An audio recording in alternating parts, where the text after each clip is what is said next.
le pianiste m'accompagne.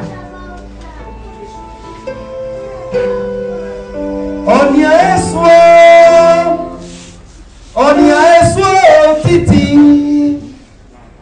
On y a soin, on y a soin, titi. Pater, où tu es? Louange. On peut répondre comme ça tout le monde? On y a soin, on y a soin, titi. 1, 2. Mais super!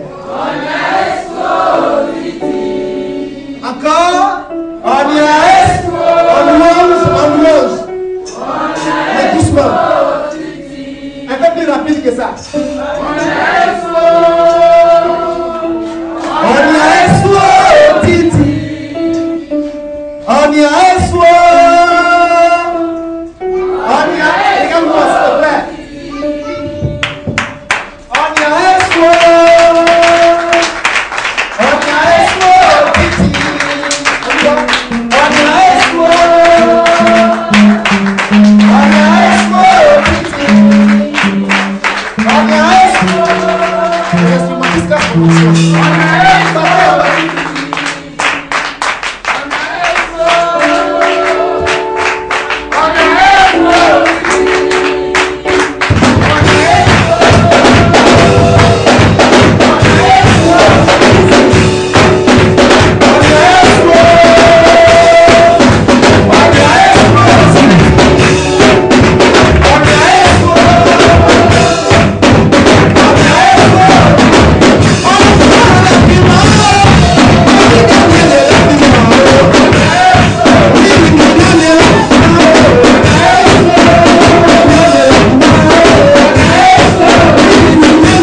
musique Jésus à ma voix.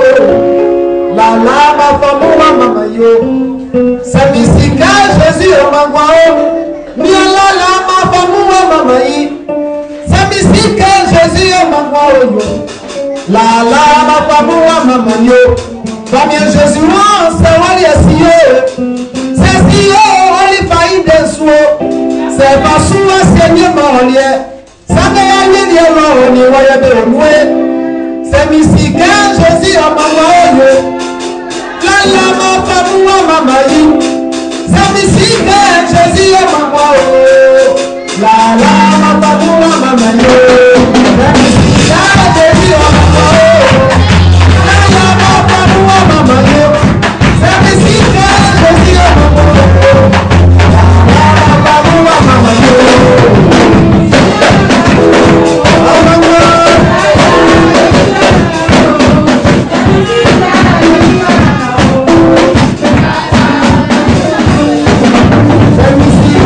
Jésus à ma voix.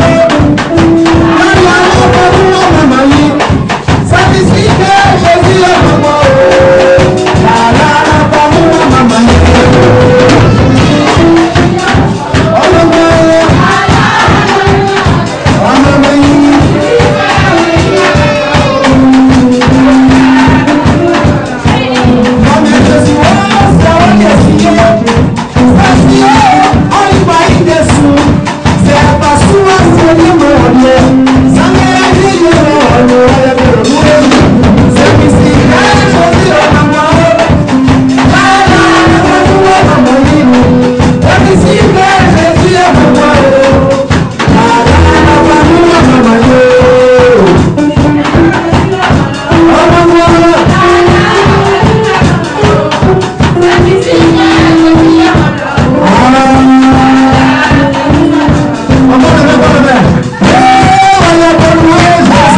Famille Josephine, viens-moi vite. À côté, métier, à Meya, à Galilée. Je suis pas un bon chanteur, mais pas de chanter pour Dieu. Non, ma mère, pour moi. Famille Josephine, viens-moi vite. À côté, métier, à Meya, à Galilée. À côté, métier, à Meya, à Galilée. Répondez. À côté, métier, à Meya, à Galilée.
Je ne me retrouve plus.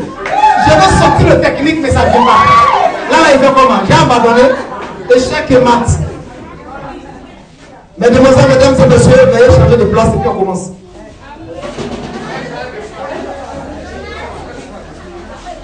On sonore en bas.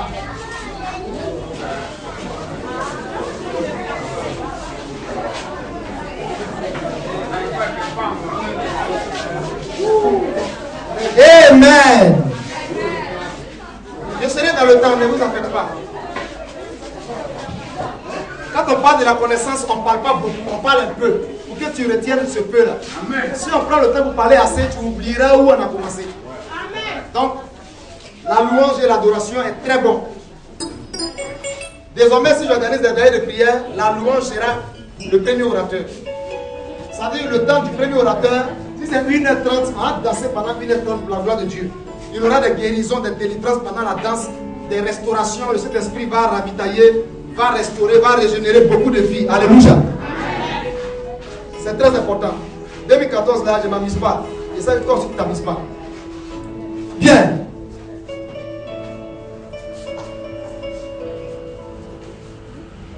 Connaître les clés qui nous ouvrent les portes de la réussite.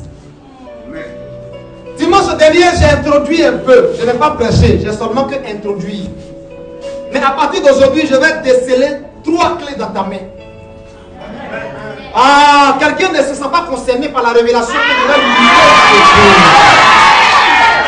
dire. Wow, super. Je suis porteur d'une bonne nouvelle pour quelqu'un ce matin. La bonne nouvelle, c'est que je suis venu te donner 3 clés. 3 clés. 3. C'est pas 4. 3 seulement. Et si ton ouh là, c'est avec conviction, tu la recevras vraiment. Si c'est le contraire, I am sorry. Je suis désolé. 3 clés. Comment se fait-il que ce chrétien-là, il prospère? Et puis moi aussi, qui est chrétien comme lui, baptisé dans l'eau, accepter Jésus, ayant en moi la manifestation de l'esprit, parce que je sais que ce n'est pas un démon qui se manifeste dans mon corps. Et puis je n'arrive pas à percer comme lui. Je n'arrive pas à grandir, à croître spirituellement comme lui. Je n'arrive pas à fleurir. Je n'arrive pas à avoir la paix. Je n'arrive pas à avoir le repos. Le sommeil est fait pour dormir. Le sommeil n'est pas fait pour vivre l'insomnie, ni pour vivre des attaques ou des combats qui te font réveiller et tu es plein de sueur. Non, le sommeil est fait pour te reposer. Mais comment se fait-il que l'autrui qui a aussi cru en Jésus, lui il dort paisiblement? Quand on vient marcher sur le toit ou pas, ça ne le regarde pas. Parce qu'il ne se sent pas concerné. Que la porte s'ouvre seule, qu'elle se ferme seule, ça ne lui dit absolument rien. Que le ventilateur s'allume seul, que la climatisation s'allume seule, il s'en fout. Pourquoi? Parce qu'il est dans le repos. Dans toutes ces manifestations de distraction ou de divertissement mystique ou diabolique là, ne le concerne pas, ça ne le regarde pas. Mais je suis convaincu ce matin parmi nous, il y a des personnes, quand ils voient un peu de ces manifestations chez eux à la maison, le sommeil ne vient plus. Et ils commencent à prier de 6h à minuit. Pour ne pas dire de minuit à 6h. Devenir petit seulement. C'est bien. Regardez, c'est bien, devenir petit seulement. Alléluia. Amen. Ma fille, il est important que les chrétiens de Côte d'Ivoire arrêtent de devenir, sinon arrêtent d'être des religieux, mais qu'ils deviennent des enfants qui sont des disciples, pas des adeptes. Un adepte ne peut pas aboutir à quelque part, mais un disciple peut aboutir à quelque part. Il a fallu seulement 3 ans et demi pour que Matthias, Luc, Pierre, Thomas, qui encore, Barthélemy, etc. là, puissent impacter le monde. Il leur a fallu seulement 3 ans. Toi, depuis combien d'années tu vas à l'église aujourd'hui? Et tu n'as même pas une petite notion de connaissance sur les choses spirituelles. Tu connais seulement la théorie. La théorie là, ça ne fait rien du tout. La théorie ne fait ni chaud ni froid à ton corps. Il peut y avoir 2 personnes. On leur donne 10 000, 10 000. Allez-y faire le marché pour que nous puissions manger. L'autre fait son marché dans la théorie. Et l'autre va faire son marché de manière pratique et cuisine.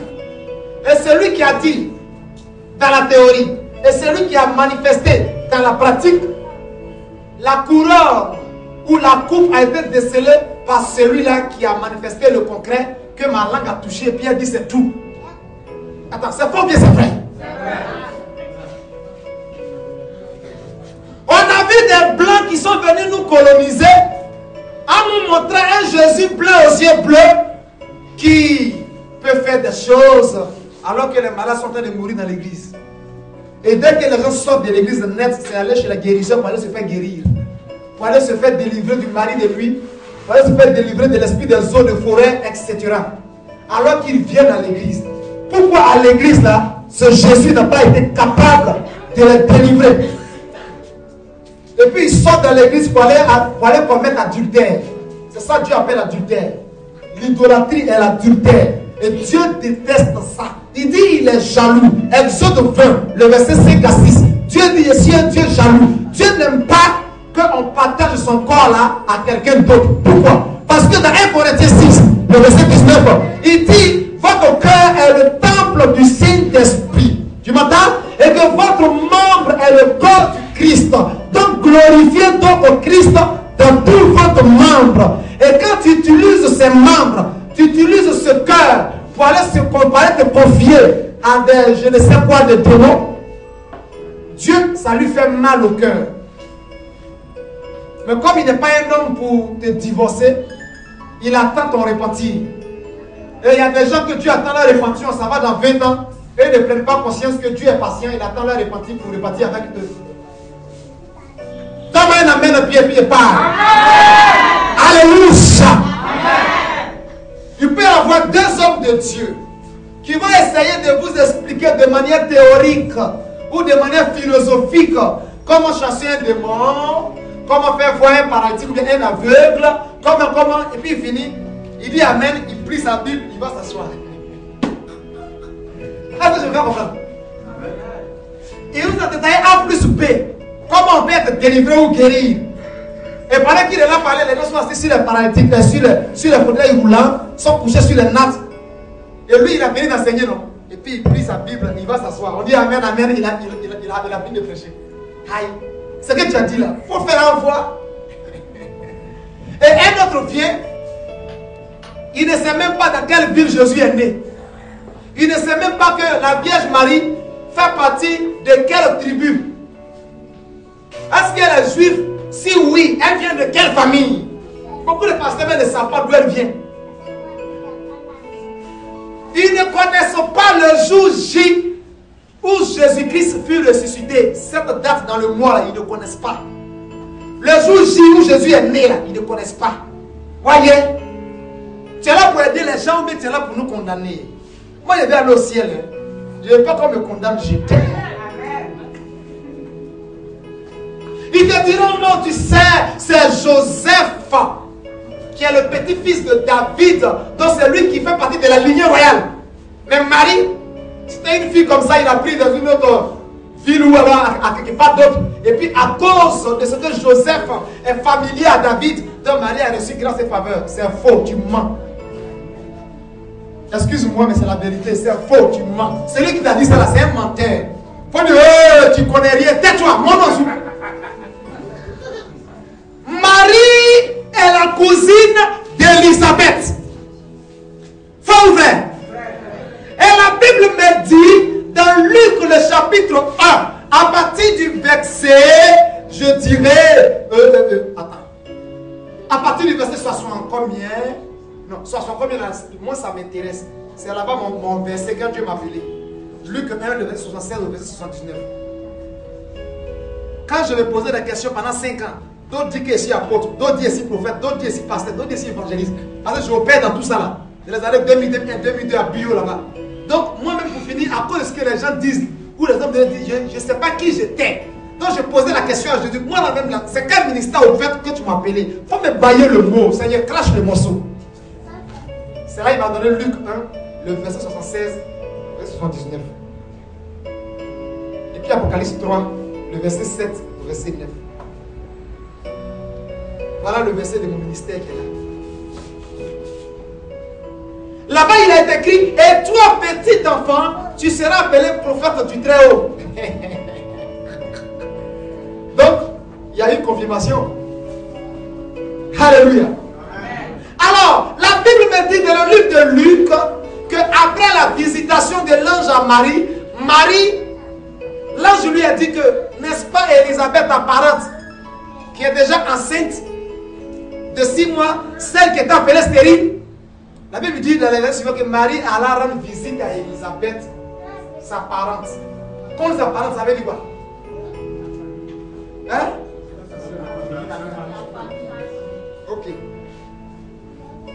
Mais moi, je vais vous démontrer un verset qui dit que Marie est la cousine d'Élisabeth. Vous voulez qu'on lise ça? Parce que si tu comprends là, tu vas comprendre le cas de Marie. Élisabeth est la petite fille d'Aaron. C'est de Aaron est sorti les Lévites. Est-ce que je me fais comprendre? Vous savez ce que c'est que les Lévites? Au temps de Moïse,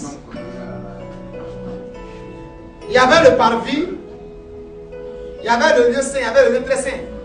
Il y avait le lieu où on égorgeait les animaux ou les pigeons pour que leur sang couvre le péché.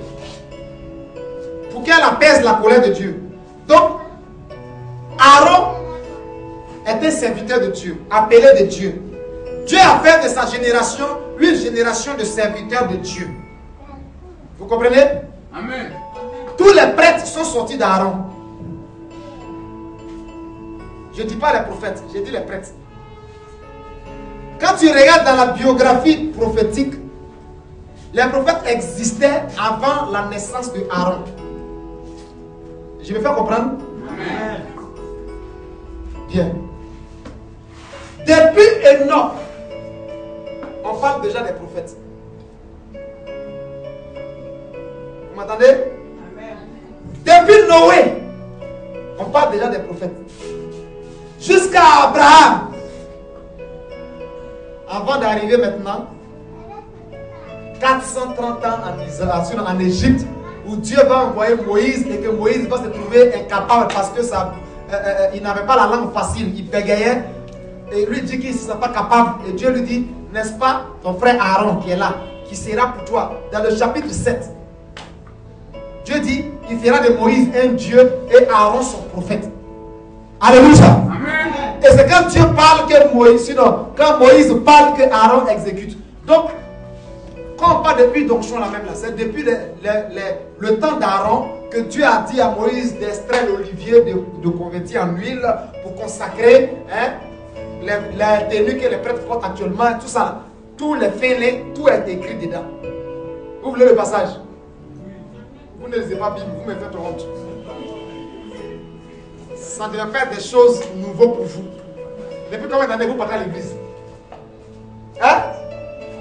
Pour mieux comprendre, je vous donne 2 livres à lire. 2. Lisez Lévitique. Et puis lisez Nombre. Prenez les 2 chapitres là. Ne prenez pas verset, non. Prenez, lisez tout. Vous allez comprendre en long et en large.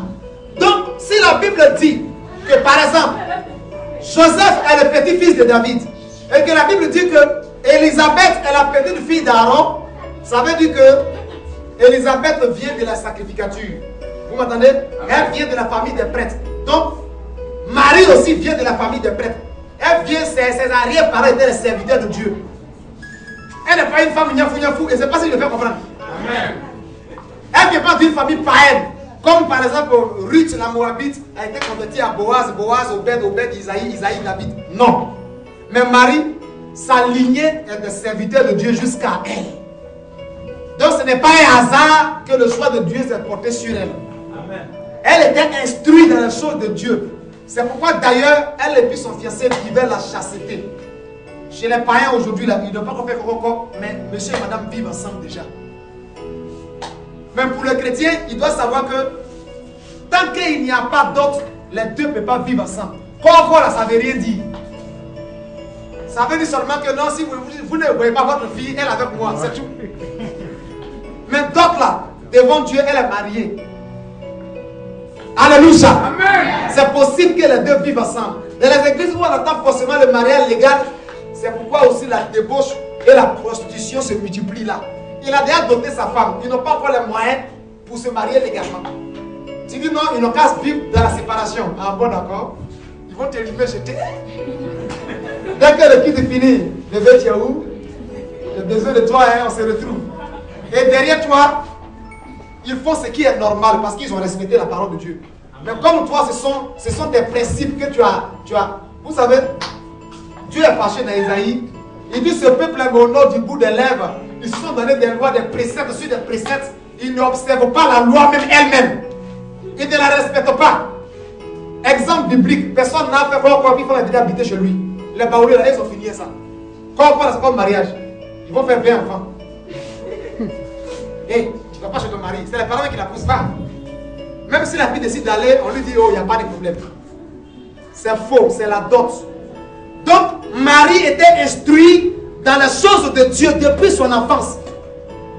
Alléluia. Amen. Alléluia. Amen. Ne vous en faites pas. Je vais décoller. Wouh. Et puis après, frère. Et puis on va dire à la maison, c'est tout. Seulement, il va falloir que vous compreniez quelque chose de ce que je suis en train de vous expliquer. Que le nom du Seigneur soit béni. Amen. Je suis en train de parler de la connaissance.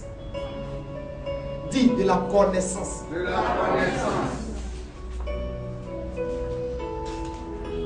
Connaître les clés qui nous ouvrent les portes de la réussite. On a lu un texte du chapitre 1 jusqu'au dernier verset. Je vais expliquer 5 minutes. Et je vais maintenant prendre la partie qui nous intéresse ce matin. La Bible dit quoi? La Bible dit, dans le verset 1er du chapitre 8 de Romains, qui peut me dire ce que la Bible dit? Tu as vu, ils ont déjà oublié ce qu'on a lu. Tu as fait une bonne lecture, mais ils ont déjà oublié. Oui? Toi aussi, tu regardes la Bible. Il n'y a donc maintenant aucune condamnation pour ceux qui sont en Jésus-Christ. Retiens bien. Il n'y a donc maintenant, dis à quelqu'un, il n'y a donc maintenant aucune condamnation pour ceux qui sont en Jésus-Christ. Alléluia. Parce que en effet, la loi de l'esprit de vie nous a affranchis de la loi de l'esprit de mort. Ha! Nous savons tous, dans Romains 3, le verset 26, car le salaire du péché c'est quoi? Et le don gratuit de Dieu c'est quoi? Par qui? Ok.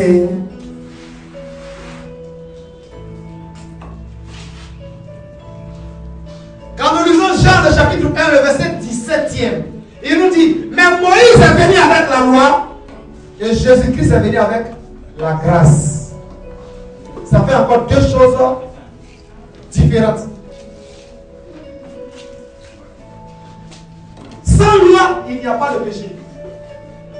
Sans loi, il n'y a pas de faute. Quand dans un village, on n'explique pas les lois, on ne présente pas les lois aux villageois, tout est permis. Mais quand la loi vient s'imposer à eux, ils doivent avoir désormais une code de conduite.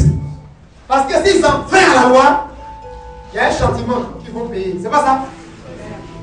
Bien. Mais en réalité, est-ce que la loi nous sauve? Non. La loi ne sauve pas. La loi ne fait que seulement nous révéler ce que Dieu aime, ce que Dieu n'aime pas. Parce que la Bible dit, dans 1 Corinthiens 6, le verset 12, que tout m'est permis, mais tout ne m'est pas utile. Je reprends pour toi. 1 Corinthiens 6, le verset 12, tout m'est permis, mais tout ne m'est pas utile. Tout m'est permis, mais je ne me laisserai asservir par quoi que ce soit. Les aliments sont pour le ventre et le ventre pour les aliments, et Dieu détruira l'un comme l'autre. Le corps n'est pas pour l'impudicité. C'est du verset 12 au verset 19, des choses de réciter comme ça. Le corps n'est pas pour l'impudicité. Quelque autre péché qu'un homme commet est en dehors du corps. Mais celui qui se livre à l'impudicité livre son propre corps. Est-ce que je me fais comprendre? Amen. Pourquoi? Parce qu'il est écrit que les deux ne feront que un. Bien-aimés frères et sœurs, nous tous, nous sommes nés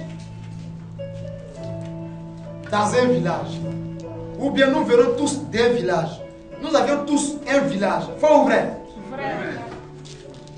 Nous avions aussi grandi dans une ville. Et nous vivons dans un pays. Et toutes ces étapes que je viens de citer, il y a des principes et des lois qui ont été établis dans ces régions-là, dans ces villages, dans ces villes et dans ce pays. Auquel si tu t'hasardes à toucher un, avant qu'on te juge, on te met derrière contre toi d'abord. Quoi la vie, c'est pas ça?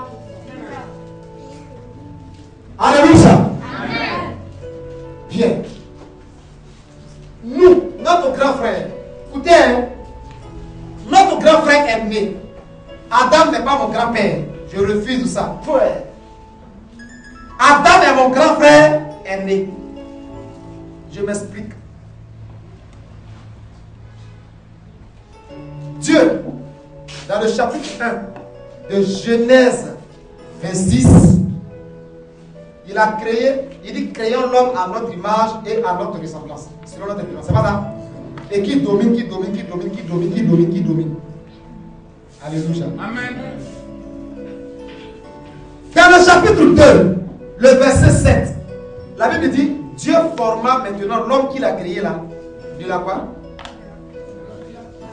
Former et créer, c'est la même chose. D'accord. Et quand il a fini, désormais, qu'est-ce qu'il a fait? Il a soufflé un souffle de vie.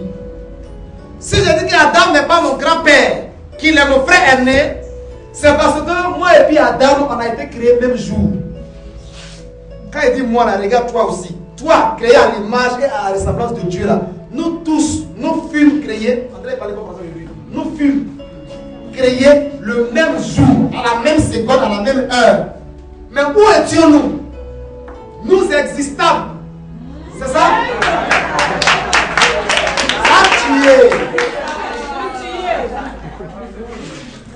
Quand il lit le chapitre 23, le chapitre 24 de Actes des Apôtres, il y a ces Français-là qui se parlent là-bas. Il faut le lire. Nous fûmes, j'ai retenu,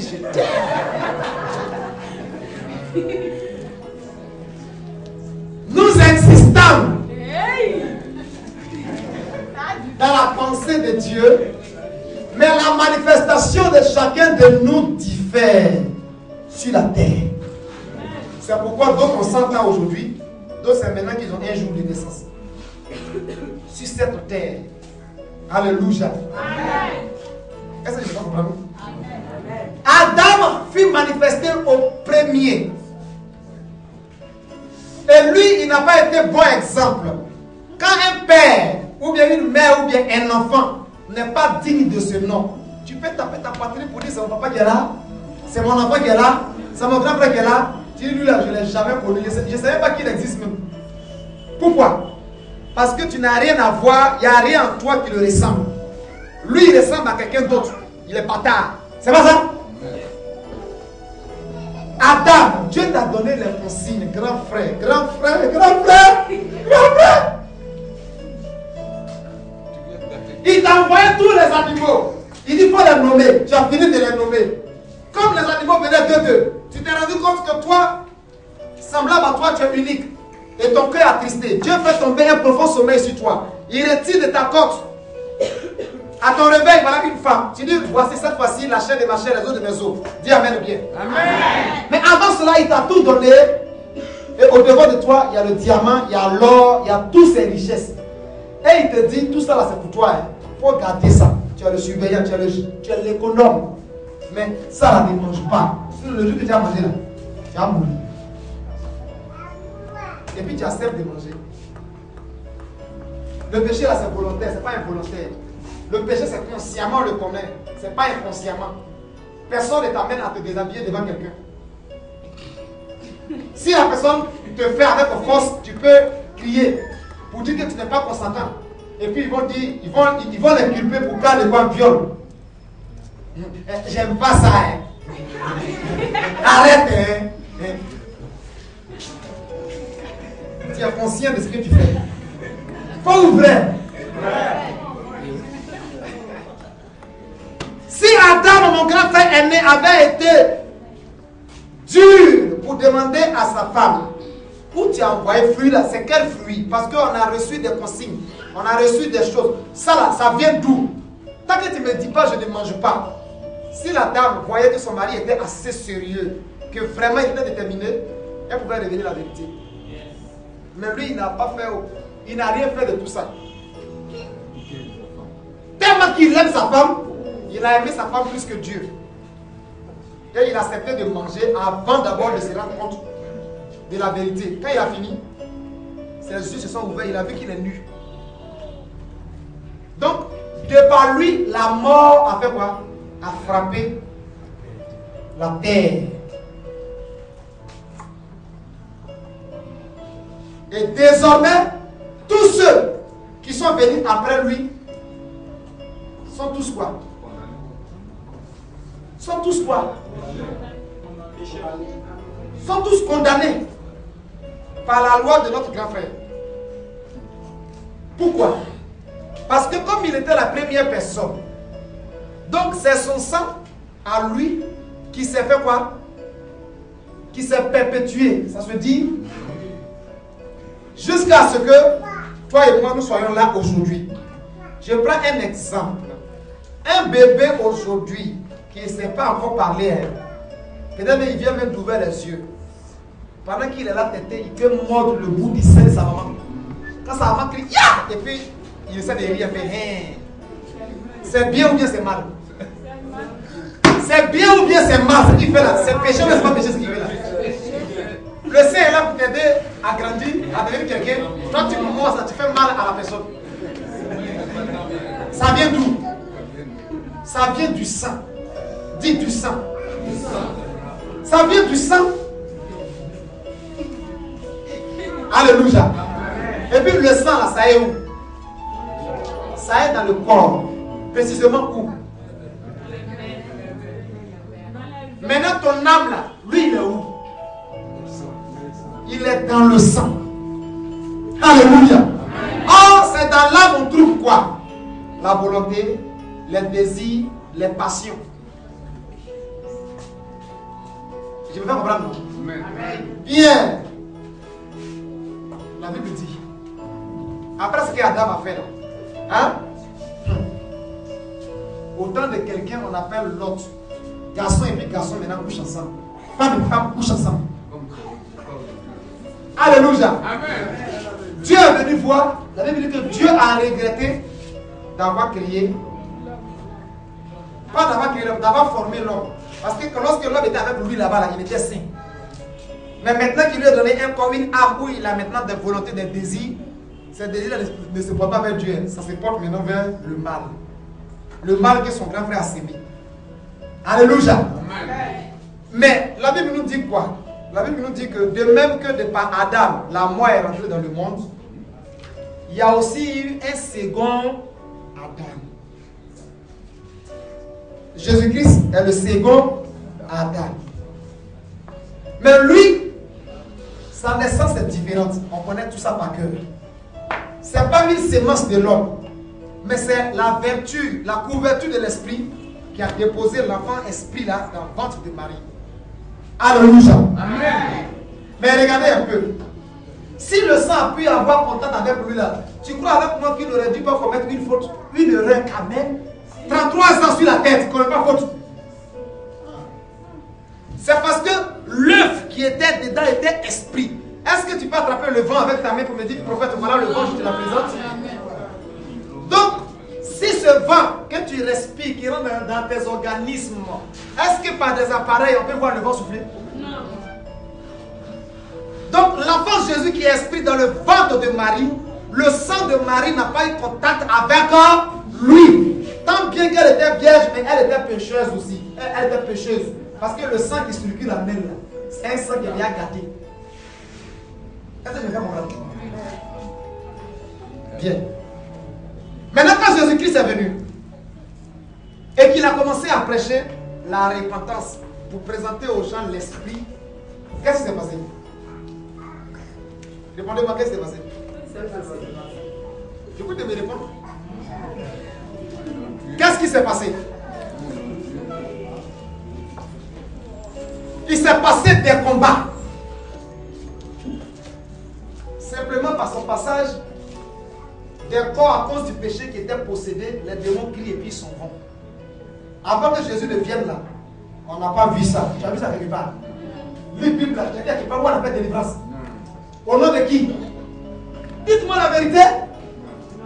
Non. Parce que la mort marche avec les démons. Et nous étions possédés tous. On avait en nous des légions de démons. Mais comme Jésus, il est esprit et il est vie, quand il s'approche ou bien il rentre dans la vie de quelqu'un, tout ce qui n'est pas esprit et vie, qui est synonyme de la mort, là, ils font quoi? Ils s'en vont. Quand la lumière arrive, le noir fait quoi? Le noir s'en va. Viens. La Bible dit quoi? Dieu a tant aimé le monde qu'il a donné Jésus, afin que quiconque croit ne meure point, mais qui ait la vie éternelle. Alléluia. Et la Bible nous dit ce matin que mais il n'y a aucune condamnation pour tous ceux qui sont en Jésus-Christ. Qu'est-ce que tu entends pour ça?